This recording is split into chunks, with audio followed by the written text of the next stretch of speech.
Welcome to your Daily 5 for Wednesday, July 3rd, 2024.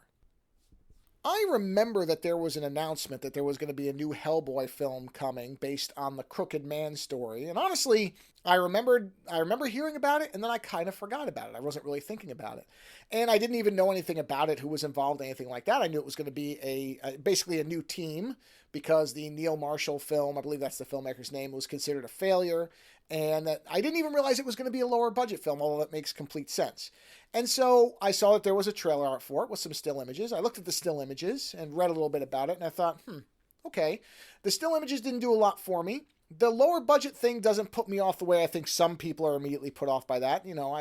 I've reviewed a lot of lower budget films, and I found a lot to like in them. I don't care if I can see the seams on a movie if it feels like it's done with intention and sincere effort and that they tell a good story. So the budget really doesn't matter to me. You'll see some comments where people are saying, oh, I see this is going to be a story where Hellboy just walks around the woods. Well, I got news for you. As somebody who's read a lot of Hellboy stories, there are stories where Hellboy just wanders around in the woods. Yes, there are stories with giant castles and monkey men with, Hitler brains and all that stuff. There's all the wild, grandiose, epic stuff.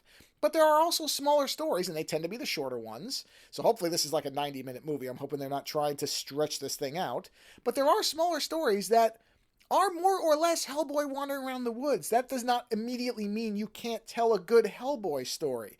If you do it the right way, you don't need a lot to make a Hellboy story good. You just need a good person playing Hellboy and an interesting or really scary story. And not all the Hellboy stories are even scary. Some of them are funny. Some of them are just kind of intriguing, made-up lore.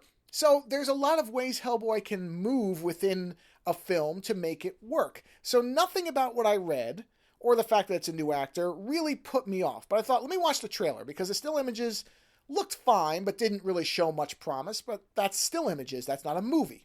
We're not talking about a photography project. We're talking about a film or whatever they've shot it on.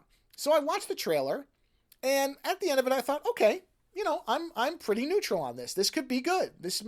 Do I think it's going to be anywhere near as good as the Del Toro films? No. That's the biggest problem a movie like this has. It's very similar to the things I was saying about Furiosa, is if you go in and you're comparing it to the landmark film or films that came before, of course it's going to be lesser. Del Toro is one of those filmmakers who just has a very distinct vision. It's as if you were trying to make a sequel to Eraserhead. Even if it's the best sequel to Eraserhead you ever made, if David Lynch isn't directing it, it's not ever going to live up to what that previous film was, even if the movie itself is good.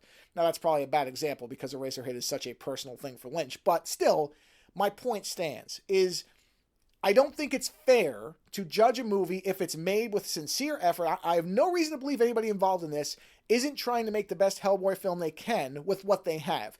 If that's what they're doing, then there's no reason I can't enjoy it. Again, I'm just putting the Del Toro films aside because I don't know that we're ever going to get a Hellboy film that's anywhere near as good as those first two. That's one of those examples where you took the exact right filmmaker and mashed it to the right material and you got something truly magnificent and special and unique.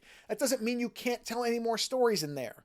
It just means that, it's going to be hard to ever match that. But it doesn't mean it can't be done. It may just be a very different Hellboy film. And so I'm not going to write this off. And again, the trailer looked fine. Did it look really, really amazing? No, but if they're on a lower budget and they have to work with what they have, then I'm going to allow that as a reason to go, okay, we're not going to get giant over-the-top set pieces. Maybe we don't need them. And so all I'm not saying it's going to be any good. It may come out and it may stink. It might be terrible. It might be everything a lot of the people in the comments are saying it is. But it also might not be. And I think it's really, one of the things that I wish people would do more of is to realign their expectations based on what is trying to be done as opposed to what came before or what we've sort of been conditioned to expect movies to be. They don't all have to be $300 million over-the-top, blockbuster things that are going to be making $1 billion at the box office. Sometimes movies can be small and they can be intimate and they can be great. I saw the TV Glow as a great example. That's not going to be you're not making $2 billion off that movie, and yet it's powerful. It feels like it's spoken with a very distinct voice that had something to say, and there's no reason that Hellboy couldn't be the same. If the people involved in this dearly love the material and are going to do their best to realize that material, this story, then it may be very, very entertaining, even if it is not going to be, the Golden Army. That's okay. We can have movies like this. So I'm staying neutral on this, and I'm hoping it's going to be really good. Later.